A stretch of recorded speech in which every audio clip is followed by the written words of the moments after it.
नमस्कार विद्यार्थियों, परीक्षा मंथन ऑफिशियल यूट्यूब चैनल पर आपका स्वागत है। आज हम दिल्ली सल्तनत प्रारंभ करेंगे।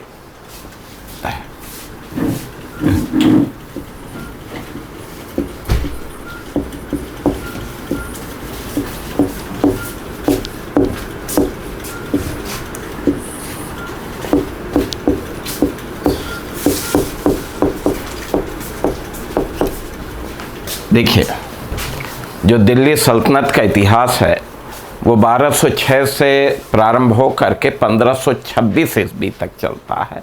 ठीक है,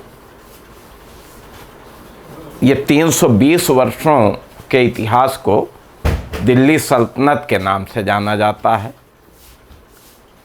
ये नाम क्यों पड़ा? क्योंकि इस बीच में अगर देखा जाए तो अधिकांश समय सल्तनत की राजधानी, सल्तनत का केंद्र बिंदु दिल्ली रहा है। और चूंकि सल्तनत की राजधानी अधिकांश समय तक दिल्ली रही है, इसलिए इस काल को दिल्ली सल्तनत के नाम से जाना जाता है।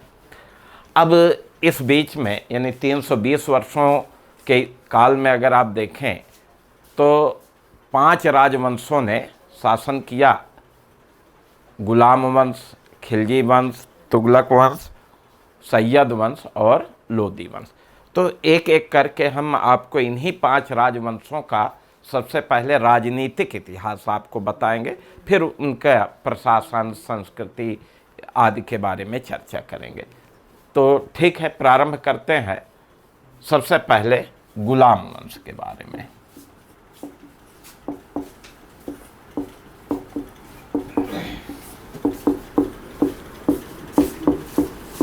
गुलाम वंश का जो कार्यकाल रहा है वो 1206 से 1290 तक, इस बीच में गुलाम वंश के शासकों ने शासन किया। ठीक है, अब दिल्ली सल्तनत पर शासन करने वाला ये पहला राजवंश है। और दिल्ली सल्तनत पर शासन करने वाले इस प्रथम राजवंश का संस्थापक कुतुबुद्दीन ऐबक था। और चूंकि कुतुबुद्दीन ऐबक मोहम्मद गोरी का दास या गुलाम था और उसने इस वंश की स्थापना की, इसलिए विद्वानों ने इसे गुलाम वंश या दास वंश की संज्ञा दी, नाम दिया। ठीक है, यद्यपि कुछ विद्वान इसे मामलूक वंश के नाम से भी पुकारते हैं कि इसे मामलूक वंश कहा जाना चाहिए। अब मामलूक वंश का अर्थ क्या होता है? स्वतंत्र माता पिता की गुलाम संतान को मामलूक कहा जाता है। माता पिता स्वतंत्र हो लेकिन उसकी संतान गुलाम हो तो ऐसे व्यक्ति को क्या कहा जाता है? मामलूक। तो इसलिए कुछ विद्वान इस प्रथम राजवंश को मामलूक वंश की भी संज्ञा दी। और कुछ विद्वान कहते हैं कि नहीं, ये दोनों की जगह सबसे उपयुक्त नाम प्रारंभिक तुर्क वंश रखना चाहिए। तो कुछ विद्वान इसे प्रारंभिक तुर्क वंश के नाम से भी संबोधित करते हैं। अब गुलाम वंश का संस्थापक कुतुबुद्दीन ऐबक था। ठीक है, पहला शासक 1206 से 1210 तक इसका शासनकाल रहा। कुतुबुद्दीन ऐबक मोहम्मद गोरी के दास अधिकारियों में से एक प्रमुख अधिकारी था। और 1192 में तराइन के द्वितीय युद्ध के बाद मोहम्मद गोरी ने इसे अपने विजित भारतीय प्रदेशों का प्रभारी शासक नियुक्त किया था। प्रारंभ में तो इसने दिल्ली को केंद्र बना करके प्रभारी शासक के रूप में कार्य किया।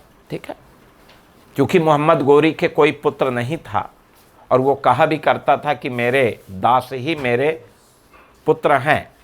ठीक है, और मेरी मृत्यु के बाद वही मेरे साम्राज्य और संपत्ति के उत्तराधिकारी होंगे। तो 1206 में जब मोहम्मद गोरी की मृत्यु हुई तो कुतुबुद्दीन ऐबक, जो उसके विजित भारतीय प्रदेशों का प्रभारी था, वही स्वतंत्र रूप से यहाँ शासन करने लगा। ठीक है, अब कुतुबुद्दीन ऐबक स्वतंत्र शासक बनने के बाद लाहौर को अपनी राजधानी बनाई। महत्वपूर्ण पॉइंट है, इसे याद रखिएगा, प्रश्न यहाँ से मिलेगा। कुतुबुद्दीन ऐबक की राजधानी कहाँ थी? तो लाहौर थी। ठीक है, नंबर 1। नंबर 2, क्योंकि जिस समय ये शासक बना उस समय दास्ता से मुक्त नहीं हुआ था। ठीक है, गुलाम था, और ऐसी स्थिति में एक हीन भावना इसके मन में विद्यमान थी।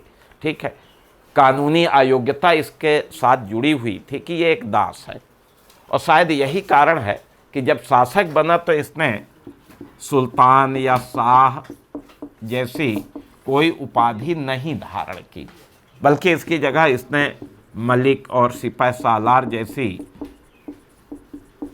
सैनिक उपाधियों के साथ ही शासन किया। ठीक है, तो ये उपाधि इसने धारण नहीं की। दूसरी चीज, इसी कारण से क्योंकि ये दास्ता से मुक्त नहीं हुआ था तो इसने खुतबा में अपना नाम भी नहीं पढ़वाया।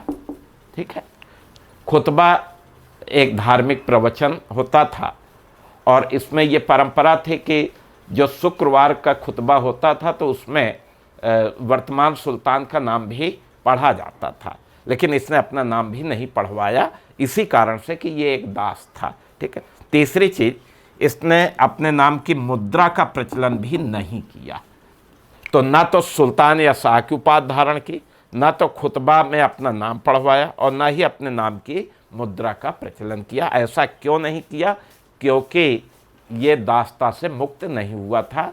ठीक, इसलिए तो एक तो इन बिंदुओं को आपको ध्यान में रखना है कि स्वतंत्र शासक होने के बावजूद इसने सुल्तान की उपाधि न धारण की, खुतबा में नाम नहीं पढ़वाया, मुद्रा का प्रचलन नहीं किया।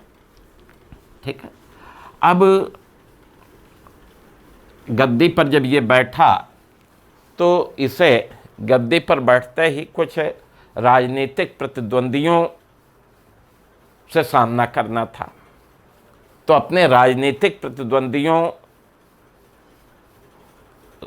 से कैसे मतलब मुक्ति मिले, इसके लिए इसने क्या किया कि वैवाहिक संबंधों पर बल दिया कि भाई जो भी हमारे राजनीतिक प्रतिद्वंदी हैं, वैवाहिक संबंधों द्वारा अच्छे संबंध स्थापित कर लिया जाए। अब मोहम्मद गोरी का सबसे वरिष्ठतम जो दास अधिकारी था ताजुद्दीन एल्दौज। ठीक है, और मोहम्मद गोरी के बाद ताजुद्दीन एल्दौज गजनी का शासक बन गया था। ठीक है, और इस नाते ये अपने भारतीय प्रदेशों पर अपना दावा कर सकता था, लेकिन कुतुबुद्दीन ऐबक ने क्या किया कि ताजुद्दीन एल्दौज की पुत्री से स्वयं विवाह कर लिया, और जब ताजुद्दीन एल्दौज की पुत्री से विवाह कर लिया तो देखिए कोई फिर राजनीतिक समस्या इसके साथ नहीं आई। दूसरी चीज, इसका दूसरा राजनीतिक प्रतिद्वंदी अगर देखा जाए तो नासिरुद्दीन कुबाचा था, और ये सिंध एवं मुल्तान का प्रभारी शासक था। ठीक है, तो कुतुबुद्दीन ऐबक ने क्या किया कि अपनी बहन का विवाह जो है वो कुबाचा के साथ कर दिया, तो इससे भी वैवाहिक संबंध हो गए। इसी तरह इसने अपनी पुत्री का विवाह अपने ही दास अधिकारी इल्तुतमिश के साथ कर दिया। तो इस तरह से आप देखेंगे कि वैवाहिक संबंधों के माध्यम से इसने अपने प्रतिद्वंदियों को नियंत्रित रखा। ठीक है, अब कुतुबुद्दीन ऐबक का व्यक्तित्व अगर आप देखें तो ये गरीबों और ज़रूरतमंदों को लाखों में दान दिया करता था, बड़ा उदार था ये, और ज़रूरतमंदों को, गरीबों को, असहायों को लाखों में दान दिया करता था। इसीलिए इसे लाख बख्श या लखता कहा जाता था, तो ये इसकी उपाधि हो गई। तो दिल्ली के किस शासक को लाख बख्श के नाम से जाना जाता था? तो उत्तर क्या देंगे? कुतुबुद्दीन ऐबक। ठीक है, लाख बख्श या लखता।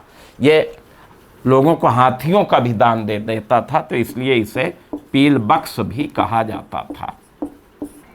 तो लाख बख्श, पील बख्श, ये उपाधियां हैं इसकी, कुतुबुद्दीन ऐबक की। ठीक है। इसी तरह आप देखें तो ये बड़ी सुरीली आवाज़ में कुरान का पाठ किया करता था, इसीलिए इसे कुरान ख्वां के नाम से भी जाना जाता है। तो ये इसकी उपाधि है, कुरान ख्वां की उपाधि, ठीक है।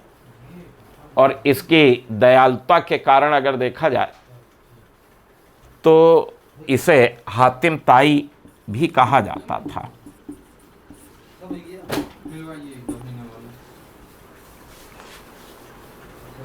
तो मिन्हाजुस सिराज नामक एक इतिहासकार हुआ सल्तनत काल का, उसने कुतुबुद्दीन ऐबक की दयालुता से प्रभावित होकर के उसे हातिम ताई की उपाधि दी।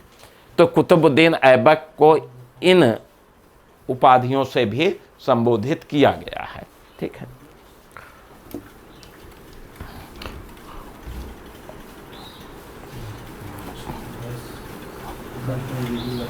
ये विद्वानों का भी संरक्षक था। हसन निजामी एवं फख्रे मुदब्बिर जैसे विद्वान इसके दरबार में संरक्षण प्राप्त करते थे। तो विद्वानों का संरक्षक भी रहा, कला का भी संरक्षक माना जाता है। मेहरौली क्षेत्र में नगर बसाया, मध्यकालीन दिल्ली का पहला नगर बसाया इसने। दिल्ली में आप देखेंगे कि कुव्वत उल इस्लाम मस्जिद का निर्माण कराया। अजमेर में 2.5 दिन का झोपड़ा नामक मस्जिद बनवाया। कुतुब मीनार की पहली मंजिल का निर्माण कराया, यद्यपि पूरा इल्तुतमिश ने कराया था। यद्यपि ये सारे पॉइंट जो है हम आपको जब सल्तनतकालीन स्थापत्य कला पढ़ाएंगे तो वहाँ बताएंगे, ठीक है, जो भी सुल्तानों द्वारा, शासकों द्वारा बनवाई गई इमारतें हैं, ठीक। तो चलिए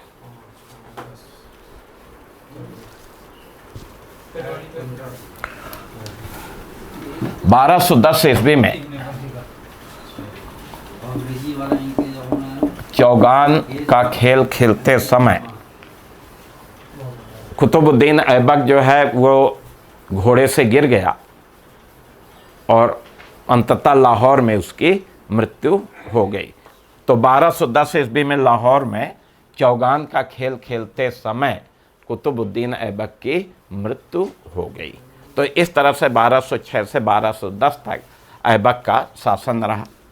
कुतुबुद्दीन ऐबक की मृत्यु के बाद उसका तथाकथित पुत्र आराम शाह गद्दी पर बैठा 1210 से 11। ये भी लाहौर को अपनी राजधानी बनाया। ये एक अयोग्य व्यक्ति था, केवल 8 महीने तक शासन किया था। इल्तुतमिश ने इसे पराजित करके दिल्ली सल्तनत पर अधिकार कर लिया था।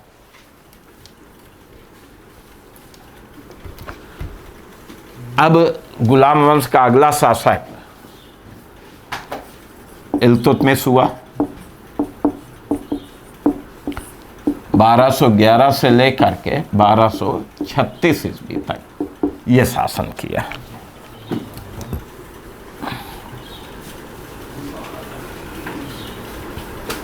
ठीक है, 1211 से 1236।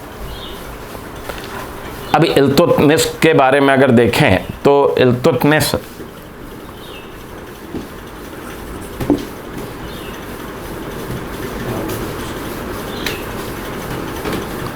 तुर्कों के शमसी वंश का इल्बारी तुर्क था,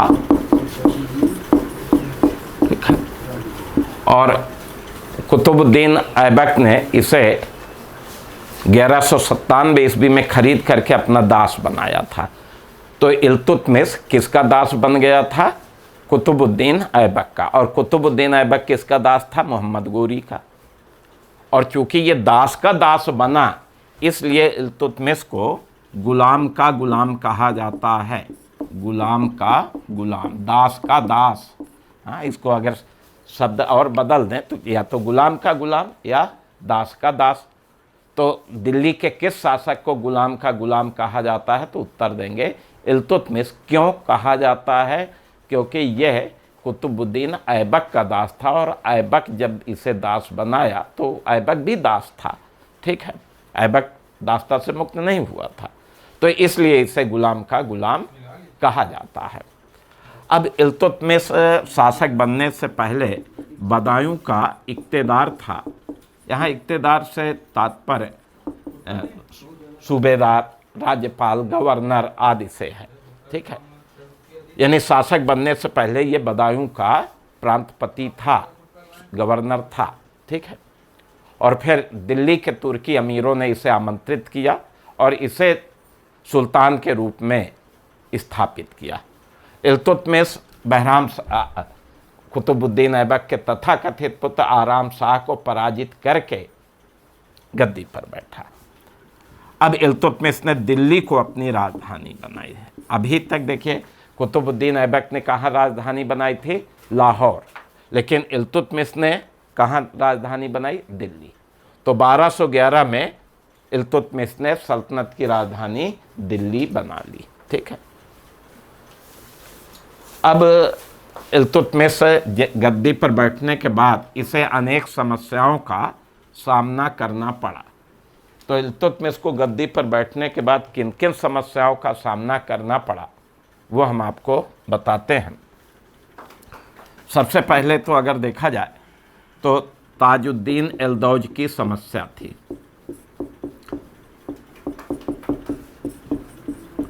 अब ताजुद्दीन एल्दौज की क्या समस्या थी? ताजुद्दीन एल्दौज गजनी का शासक था और इस नाते वो भारतीय प्रदेशों पर भी अपना अधिकार मानता था। एक तो ये समस्या। दूसरी चीज़ ये थी कि 1215 ईस्वी में ख्वारिज्म के शासक, ख्वारिज्म प्रदेश मध्य एशिया में, ख्वारिज्म के शासक अलाउद्दीन मांगबरनी ने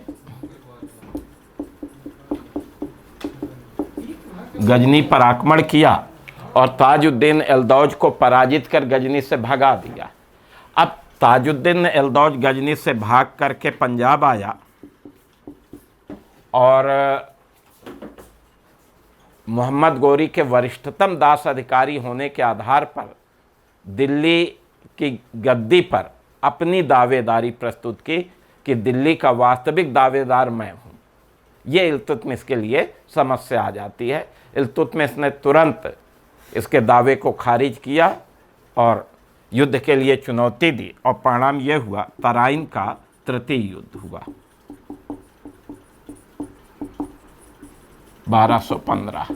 और यह युद्ध जो है इल्तुतमिश और ताजुद्दीन एल्दौज के बीच में लड़ा गया और इस युद्ध में इल्तुतमिश ने ताजुद्दीन एल्दौज को पराजित किया, बंदी बना लिया और अंततः इसकी हत्या कर दी गई। और इस तरह से इल्तुतमिश ने दिल्ली सल्तनत को गजनी के विदेशी प्रभुत्व से मुक्त कराया। तो ये समस्या थी, उस समस्या का निराकरण इसने किया और ये फिर एक उपलब्धि के रूप में इसकी देखी जा सकती है। अब दूसरी समस्या अगर आप देखें कि इल्तुतमिश की गद्दी पर बैठने के बाद दूसरी समस्या तो वो किसकी थी? नासिरुद्दीन कुबाचा की समस्या। नासिरुद्दीन कुबाचा की समस्या, इनकी क्या समस्या है वो देखते हैं। देखिए, एल्दौज के अंत के बाद नासिरुद्दीन कुबाचा ने, जो सिंध और मुल्तान का प्रभारी था, ये लाहौर पर भी अधिकार कर लिया था। ये इल्तुतमिश के लिए एक बड़ी समस्या आ गई। 1217 ईस्वी में इल्तुतमिश नासिरुद्दीन कुबाचा के विरुद्ध सैनिक अभियान किया और फिर मंसूरा के युद्ध में इल्तुतमिश ने कुबाचा को पराजित कर लाहौर छीन लिया। इस समय कुबाचा वापस सिंध मुल्तान भाग गया, लेकिन और इस समय इल्तुतमिश ने इसका पीछा नहीं किया। बाद में 1227 ईस्वी में इल्तुतमिश ने पुनः सिंध और मुल्तान पर आक्रमण किया और नासिरुद्दीन कुबाचा को पराजित करके सिंध मुल्तान को दिल्ली सल्तनत में मिला लिया। ठीक है, नासिरुद्दीन कुबाचा जान बचाने के लिए सिंध नदी में कूद पड़ा था, वहीं उसकी मृत्यु हो गई थी। तो इस तरह से आप देखेंगे कि कुबाचा की समस्या का भी समाधान हुआ और सिंध और मुल्तान को इसने दिल्ली सल्तनत में मिला लिया। तीसरी समस्या अगर देखा जाए तो चंगेज खां या मंगोलों की समस्या। चंगेज खां की समस्या।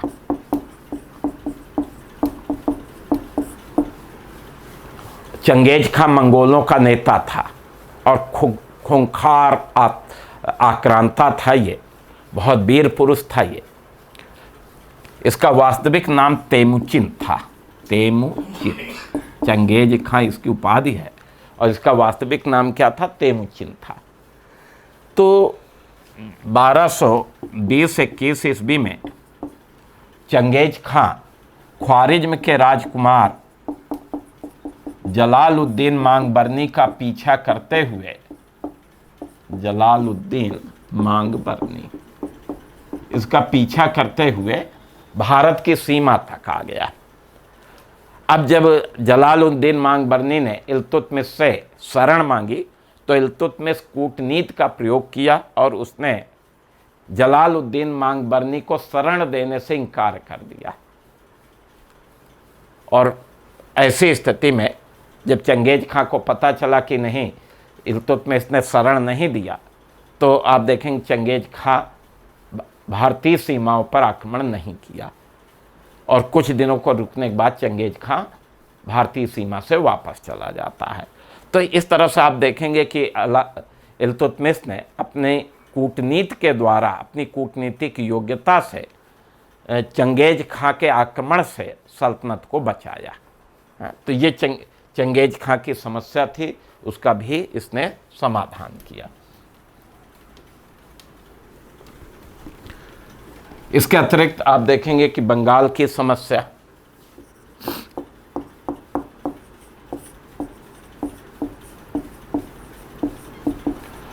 अब बंगाल की समस्या ये थी कि बंगाल वैसे तो भी सल्तनत के अंतर्गत ही था, लेकिन जब इल्तुतमिश शासक बना उसी समय बंगाल सल्तनत से स्वतंत्र हो गया था। ठीक है, प्रारंभिक समस्याओं के कारण इल्तुतमिश बंगाल पर ध्यान नहीं दिया और फिर आप देखेंगे कि चूंकि बंगाल स्वतंत्र था, 1226 ईस्वी में इल्तुतमिश ने अपने पुत्र नासिरुद्दीन महमूद के नेतृत्व में एक सेना बंगाल भेजी।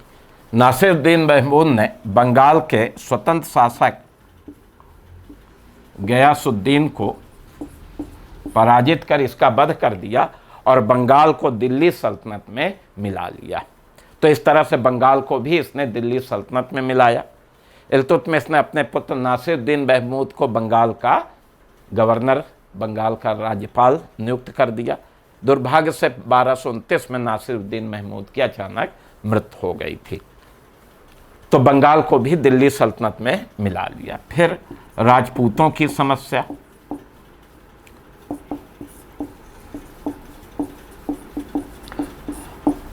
कुतुबुद्दीन ऐबक की सुरक्षात्मक नीति के कारण अनेक राजपूत राज्य स्वतंत्र हो गए थे। तो इल्तुतमिश के सामने ये भी एक समस्या आ गई थी कि राजपूतों को पुनः नियंत्रित करना। और फिर आप देखेंगे कि 1226 ईस्वी से लेकर के और लगभग 1231 ईस्वी के बीच में निरंतर इसने राजपूतों के विरुद्ध सैन्य अभियान किया और इस बीच में इसने रणथंभौर, मंडौर, जालौर, अजमेर, नागौर, बयाना, ग्वालियर आदि क्षेत्रों की विजय की और उन सारे क्षेत्रों को विजित करके दिल्ली सल्तनत में सम्मिलित किया। तो ये गद्दी पर बैठते ही इल्तुतमिश को अनेक समस्याओं का सामना करना पड़ा था और उन समस्याओं का ये समाधान था।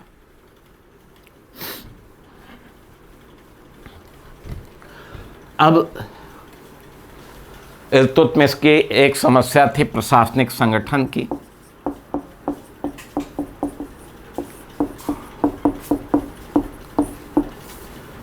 कुतुबुद्दीन ऐबक ने किसी प्रशासनिक वर्ग का निर्माण नहीं किया था। ठीक है, तो जब ये शासक बना तो इसके सामने ये भी एक समस्या आई। इल्तुतमिश ने क्या किया कि मोहम्मद गोरी और ऐबक के समय के जो प्रमुख अमीर थे उनमें से चुने हुए 40 अमीरों का एक दल गठित किया और इन्हें प्रमुख प्रशासनिक पदों पर नियुक्त किया। और इसी दल को जो है तुर्के चिहलगानी या दल चालीसा के नाम से जाना जाता। दल चालीसा, ठीक है, यही दल चालीसा कहलाया। और इसी दल चालीसा के हाथ में महत्वपूर्ण प्रशासनिक पद होते थे, विभाग होते थे। इन्हीं में से बड़े बड़े प्रांतों के प्रांतपति नियुक्त किए जाते थे और ये अमीर जो है इल्तुतमिश के प्रति निष्ठावान रहते थे, ठीक है। प्रारंभ में 40 अमीरों को नियुक्त किया गया, ये जब बाद में ये संख्या घटती बढ़ती रहती थी, लेकिन नाम ही पड़ गया फिर तुर्के चिहलगानी या दल चालीसा, ठीक है। अब आप देखेंगे कि इसने इल्तुतमिश ने यहाँ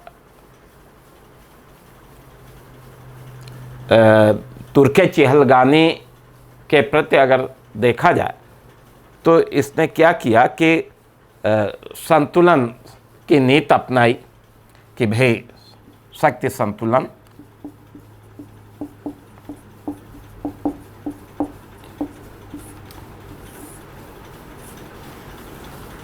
की नीति अपनाई कि ऐसा ना हो कि ये अमीर बहुत महत्वाकांक्षी हो जाए, इनके महत्वाकांक्षा पर नियंत्रण रखा जाए, ठीक है। और इसमें तुर्कों के साथ साथ जो गैर तुर्क विदेशी मुसलमान थे, जिन्हें ताजिक कहा जाता था, ताजिक का मतलब गैर तुर्क विदेशी मुसलमान, जो तुर्क नहीं है लेकिन विदेशी हैं, वो ताजिक। तो इन तुर्के चिहलगानी में ताजिकों को भी इसने नियुक्ति किया। तो ये इसके जो है रोक एवं संतुलन की नीति, शक्ति संतुलन की जगह इसे आप ये नाम दे तो और अच्छा, रोक एवं संतुलन, चेक एंड बैलेंस पॉलिसी, रोक एवं संतुलन की नीति अपनाई, ठीक है। तो ये तुर्के चिहलगानी का संस्थापक कौन था, ये प्रश्न आएगा, उत्तर क्या देंगे, इल्तुतमिश था, ठीक। फिर इल्तुतमिश चूँकि भारत में इक्तेदारी व्यवस्था का प्रारंभ तो मोहम्मद गोरी ने किया था, लेकिन इसको संगठित नहीं कर सका।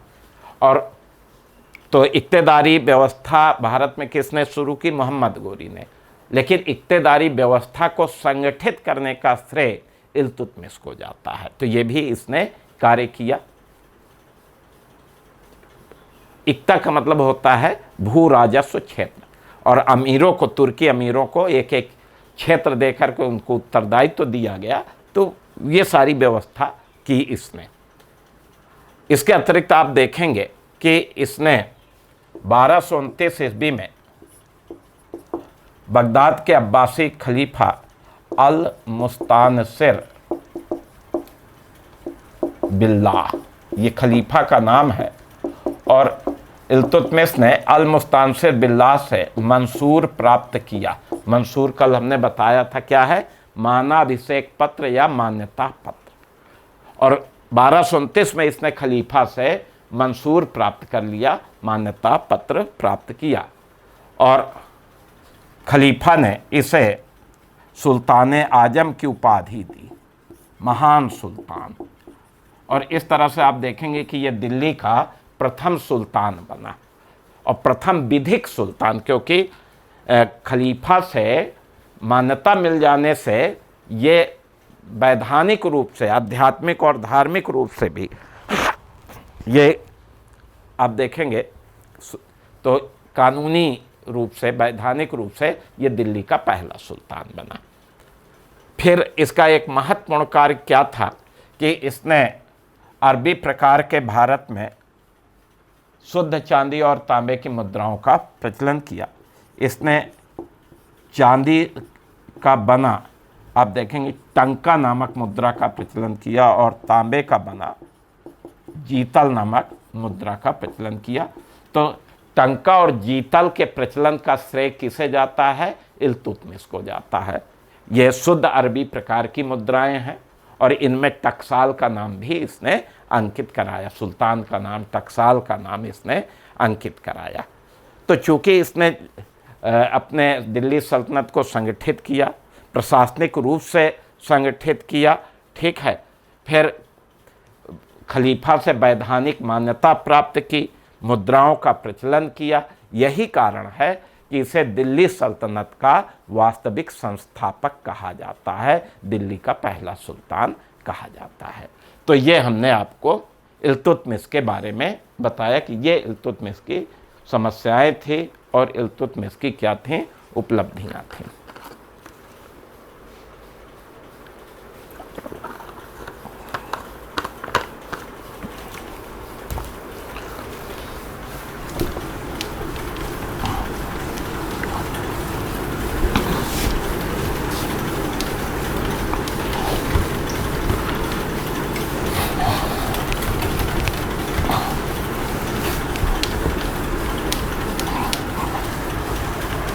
अब देखिए, इल्तुतमिश की मृत्यु के बाद अगर आप देखें तो इल्तुतमिश के जो उत्तराधिकारी हुए उनके बारे में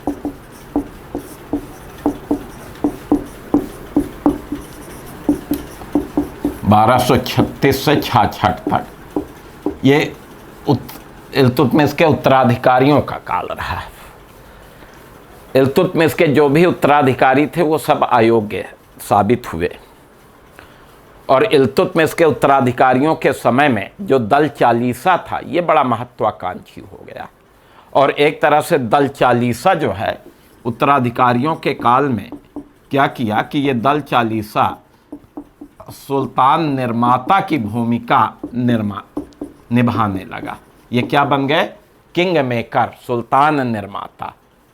जो ये चाहते थे वही होता था। और यही कारण है कि ये 30 वर्ष को 36 से 66 को चालीसा का काल कहा जाता है कि ये चालीसा का काल था। सुल्तान नाम मात्र का होता था और शक्ति चालीसा के हाथ में होती थी, ठीक है। अब इल्तुतमिश अपनी पुत्री रजिया को अपना उत्तराधिकारी घोषित किया था, लेकिन तुर्की अमीरों ने उसकी इच्छा का सम्मान नहीं किया और इल्तुतमिश के मृत्यु के बाद तुर्की अधिकारियों ने, अमीरों ने उसके पुत्र रुकनुद्दीन फिरोज शाह को दिल्ली की गद्दी पर बैठा दिया 1236 से 36। लगभग 7 महीने का शासनकाल रहा। तो रुकनुद्दीन फिरोज शाह इल्तुतमिश के मृत्यु के बाद तात्कालिक उसका उत्तराधिकारी कौन हुआ था, ये प्रश्न आए तो रुकनुद्दीन फिरोज शाह। ये एक अयोग्य व्यक्ति था। इसकी माँ का नाम शाह तुर्कान था। यद्यपि ये शेखों, विद्वानों, संतों को उदारतापूर्वक दान देती थी, लेकिन जब रुकनुद्दीन फिरोज शाह सुल्तान बना तो ये बड़े अत्याचारी कार्य भी किए। इल्तुतमिश के अन्य पुत्र और पुत्रियों के विरुद्ध उसने षड्यंत्र रच के उनको कष्ट दिए। एक पुत्र कुतुबुद्दीन की हत्या करवा दी। तो कई इस तरह के आतंकवादी कार्य इसने किए थे। लेकिन 1236 में ही रुकनुद्दीन को गद्दी से हटा दिया गया और रजिया को दिल्ली का सुल्तान बनाया गया। 1236 से 40 तक रजिया दिल्ली की सुल्तान बनी। तो रजिया कौन थी? ये इल्तुतमिश की पुत्री थी, ठीक है।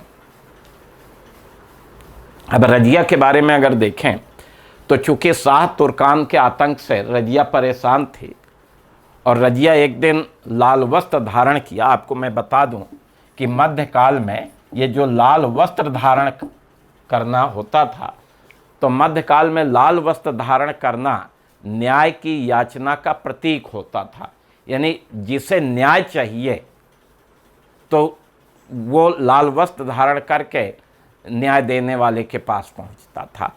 तो लाल वस्त्र धारण करना न्याय की याचना का प्रतीक था।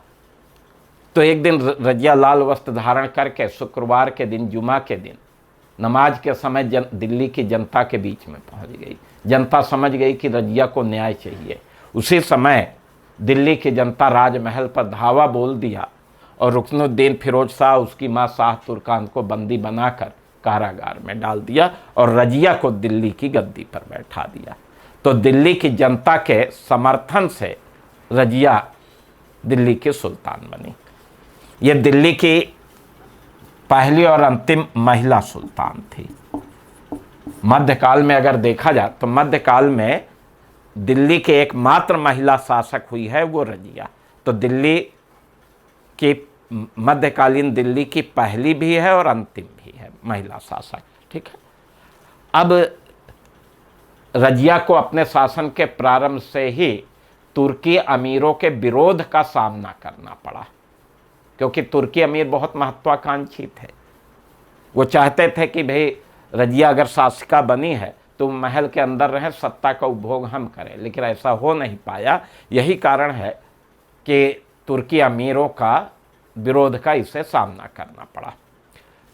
रजिया एक सैनिक अधिकारी जमालुद्दीन याकूत को जो है प्रमोशन देकर अमीरे आखूर के पद पर नियुक्त कर दिया गया था। अमीरे आखूर, इसका मतलब यह है अश्वशाला का प्रधान अधिकारी, घुड़साल का प्रधान अधिकारी इसे बना दिया था। और इस कारण से तुर्की अमीरों ने रजिया पर आक्षेप लगाया कि उसका जो है जमालुद्दीन याकूत के साथ प्रेम संबंध है।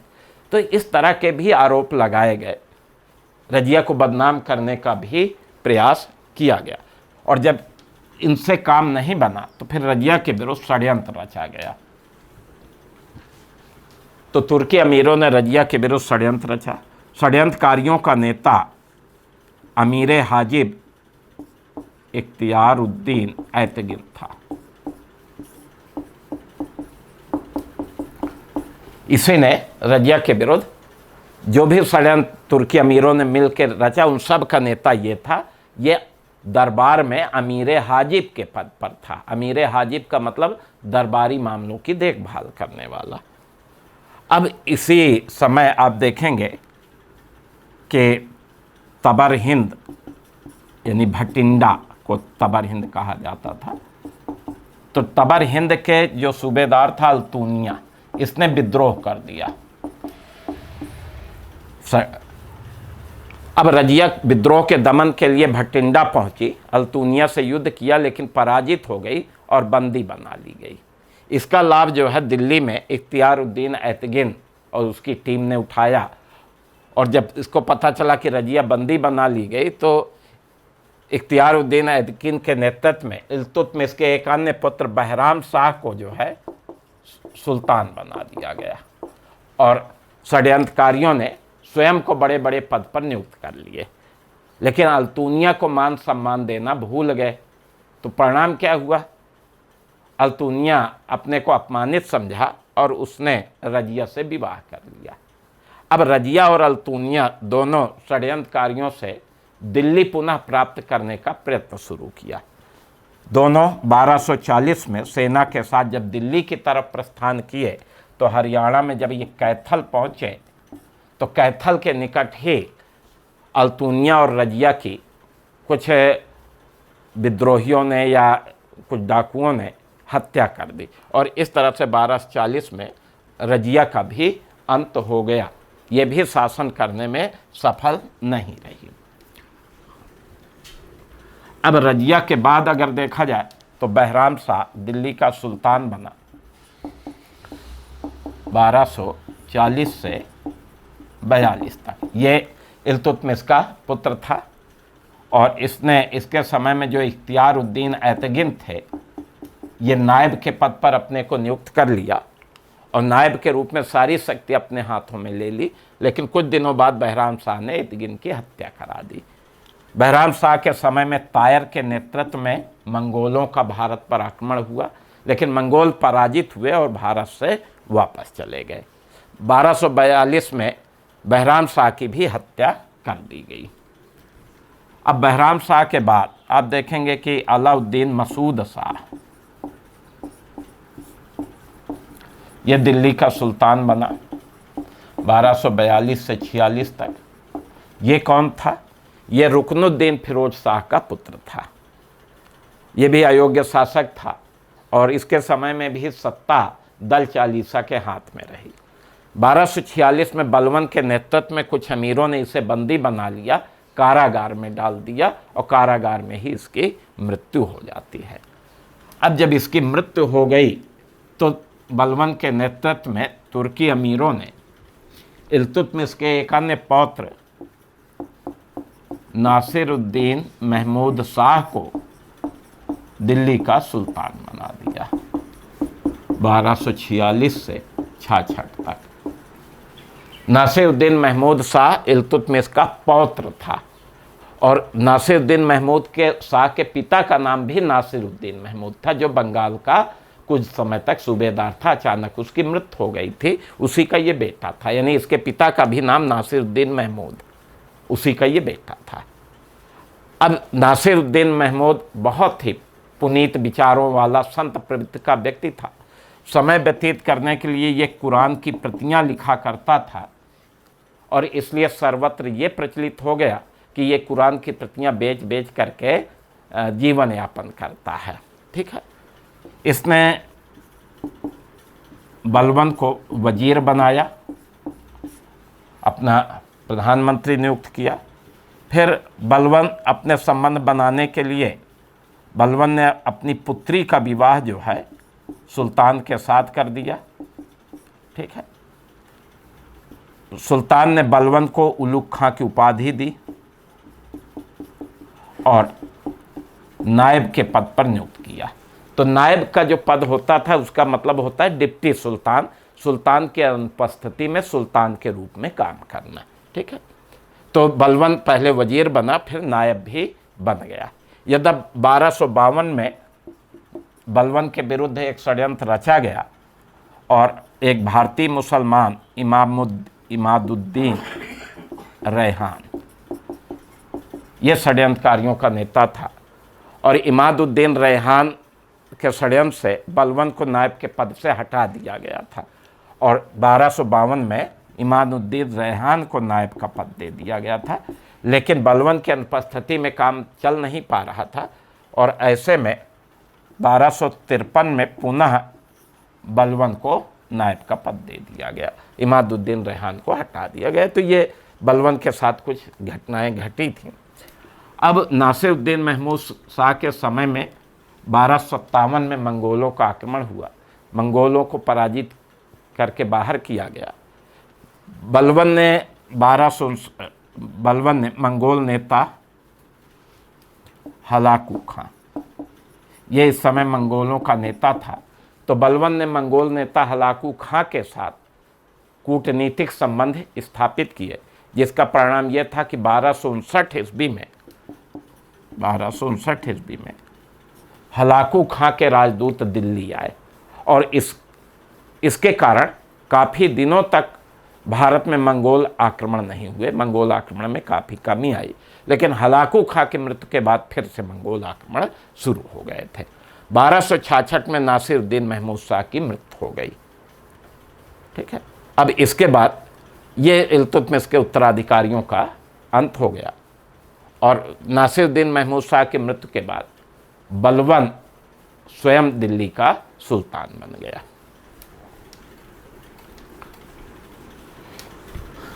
कुछ विद्वानों ने ये लिखा है कि बलबन ने ही जहर दे के सुल्तान को मार दिया था।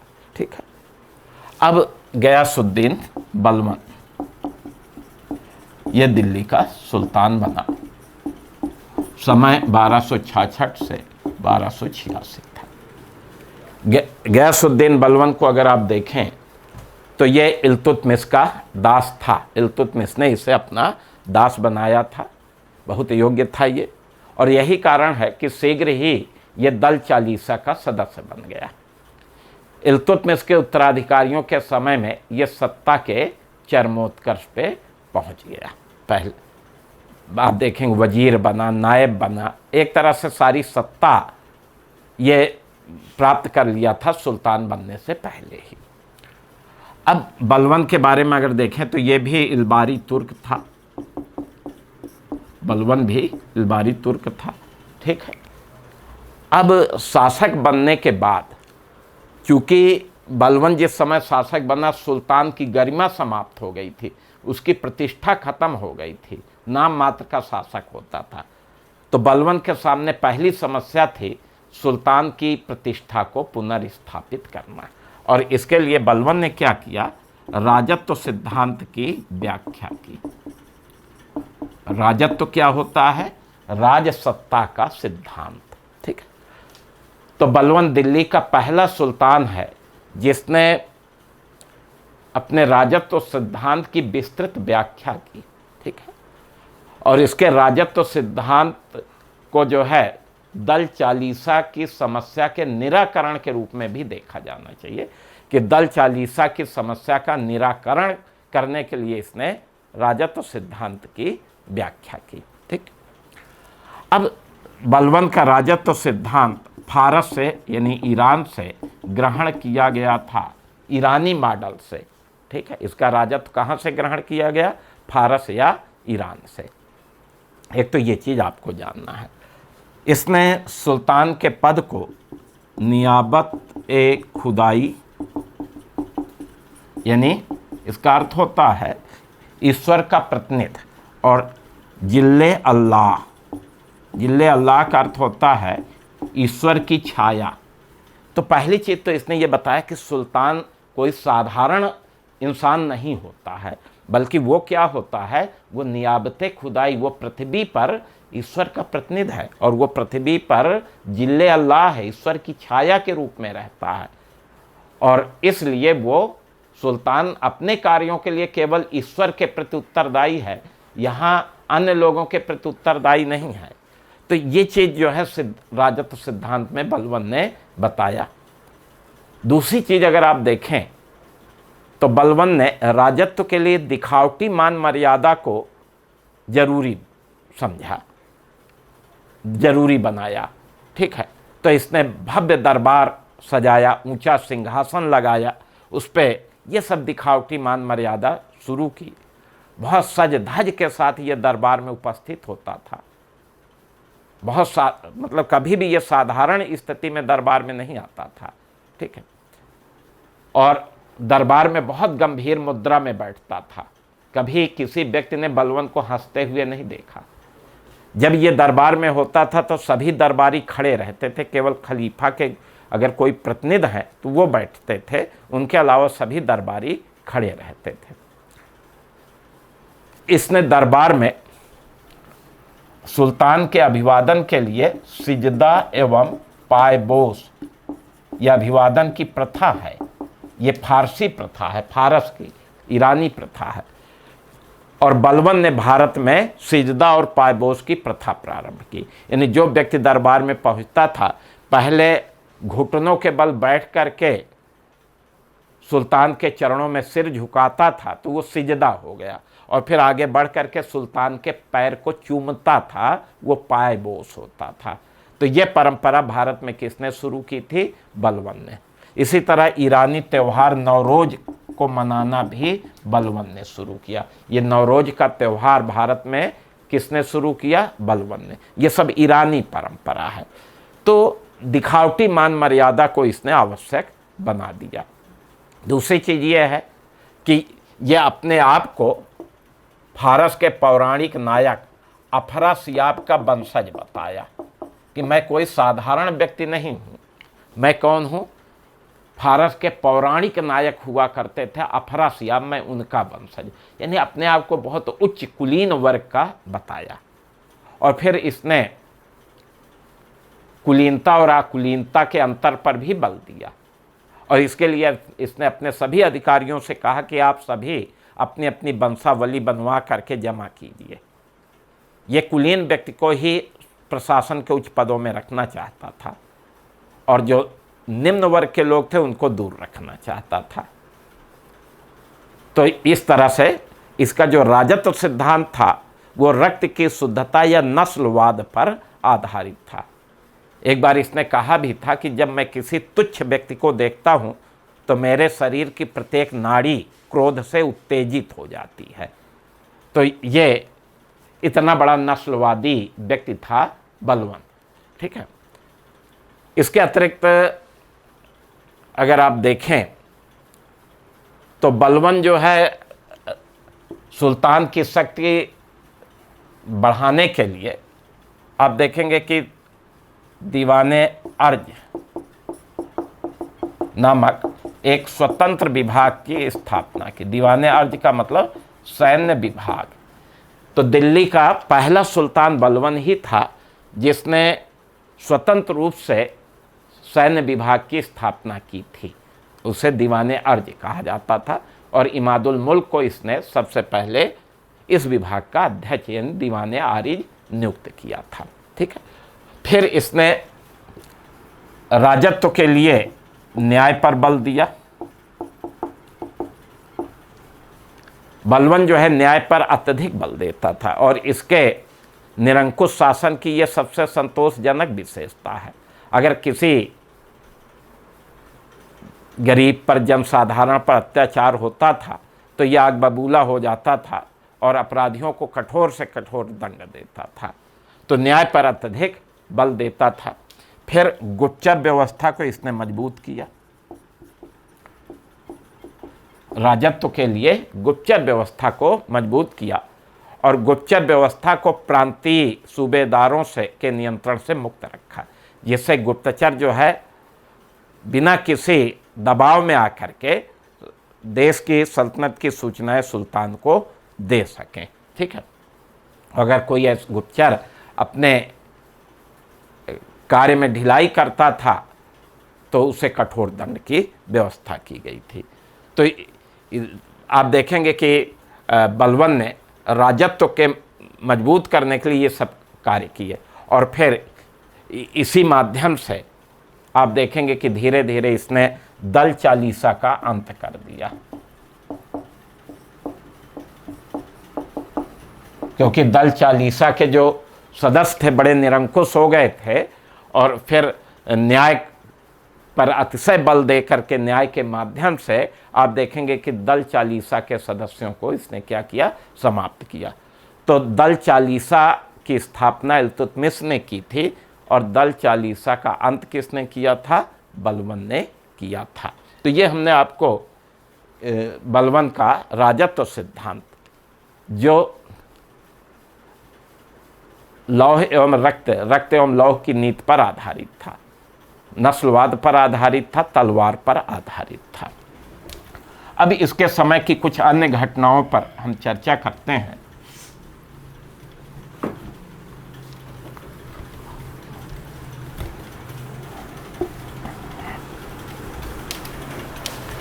बलवन के समय में घटी कुछ अन्य घटनाओं पर आपको बताते हैं।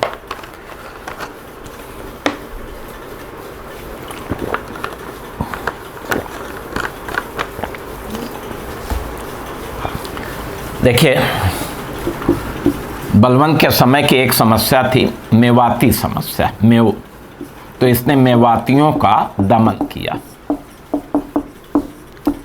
दिल्ली के आसपास के क्षेत्रों में बड़े घने जंगल थे और इन्हीं जंगलों में ये मेवाती लोग रहा करते थे और ये भीषण लूटपाट करते थे, बड़ा आतंक हुआ करता था और व्यापारियों को लूट लेते थे, जनता को लूट लेते थे, हत्या कर देते थे।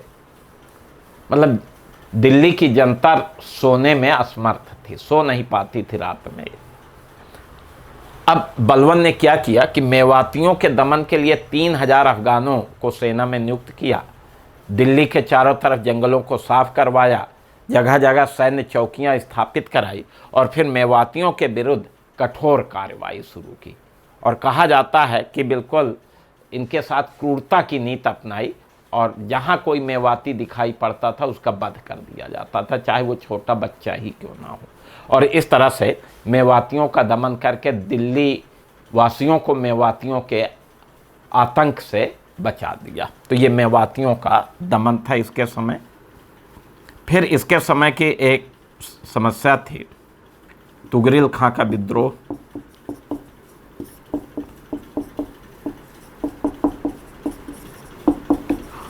तुगरिल खां कौन था? ये बंगाल का सूबेदार था और बलवन का दास था।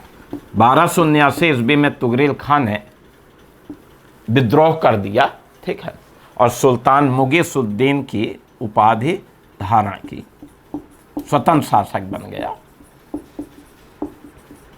ठीक है। तो तुगरिल खां जो बलवन का एक दास था, बलवन ने इसे बंगाल का सूबेदार नियुक्त किया था। 1279 में तुगरिल खान ने विद्रोह करके स्वतंत्र शासक बन गया था, सुल्तान मुगीसुद्दीन के नाम से शासन करने लगा। 1281 ईस्वी में बलवन स्वयं सेना लेके बंगाल पहुंचा। तुगरिल खां अपनी राजधानी लखनौती से भागने का प्रयास किया, लेकिन पकड़ लिया गया और उसका सिर काट लिया गया, और इस तरह से बलवन ने तुगरिल खां के विद्रोह का दमन कर दिया। बलवन ने अपने एक सैनिक अधिकारी अली को तुगरिल कुश की उपाधि दी, क्योंकि इसने तुगरिल का सिर काटा था, इसलिए इसने तुगरिल कुश की उपाधि इसे दी थी। अब बंगाल के विद्रोह का जब दमन हो गया तो बलवन ने अपने पुत्र बुगरा खां को बंगाल का सूबेदार नियुक्त कर दिया। ठीक है, तो ये बंगाल में विद्रोह हुआ था, शीघ्र ही उसके विद्रोह का इसने बंगाल विद्रोह का दमन कर दिया। अब इसके समय की एक और समस्या थी, और वो समस्या है मंगोलों का आक्रमण।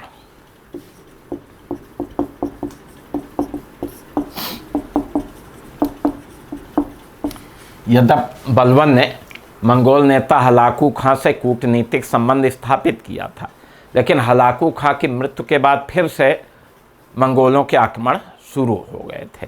ठीक है, 1285 ईस्वी में तिमूर खां के नेतृत्व में मंगोलों ने भारत पर आक्रमण किया। बलवन का पुत्र मुहम्मद के नेतृत्व में सेना ने मंगोलों से युद्ध किया।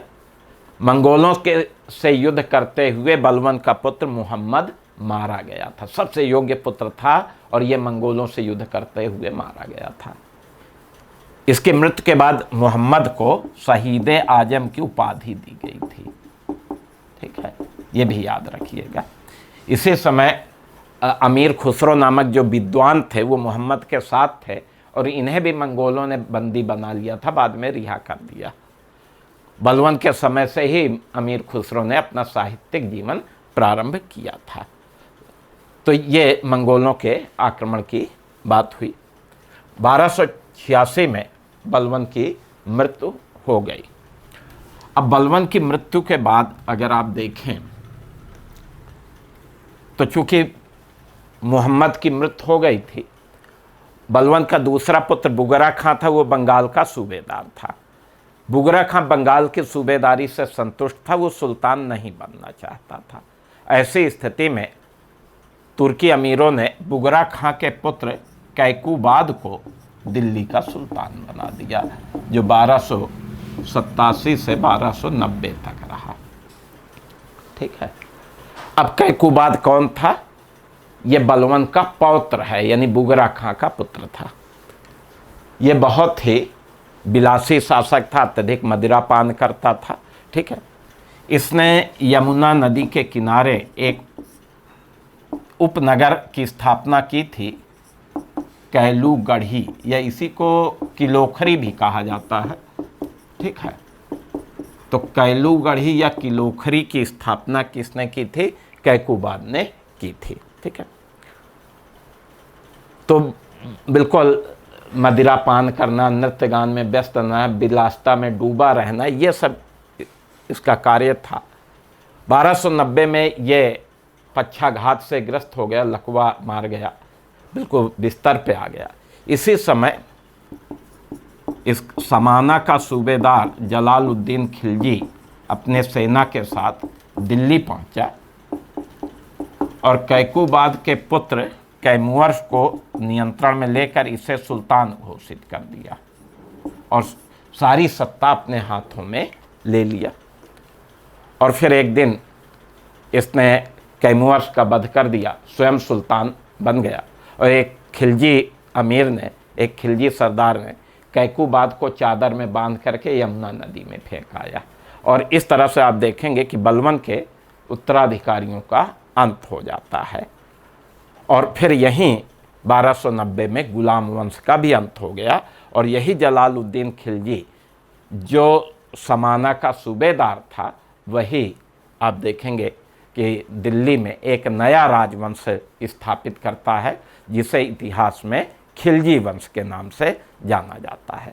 तो विद्यार्थियों, आज हमने आपको जो है गुलाम वंश के बारे में बताया, दिल्ली सल्तनत में गुलाम वंश के बारे में, ठीक है। और उसमें हमने आपको कुतुबुद्दीन ऐबक, इल्तुतमिश के उत्तराधिकारियों और बलबन के बारे में विशेष रूप से चर्चा की। अब आज की क्लास तो यहीं हम समाप्त करेंगे। कल हम आपको जो है दिल्ली सल्तनत के अंतर्गत जो दूसरा राजवंश है यानी खिलजी वंश के बारे में बताएंगे। बहुत बहुत धन्यवाद। ठीक।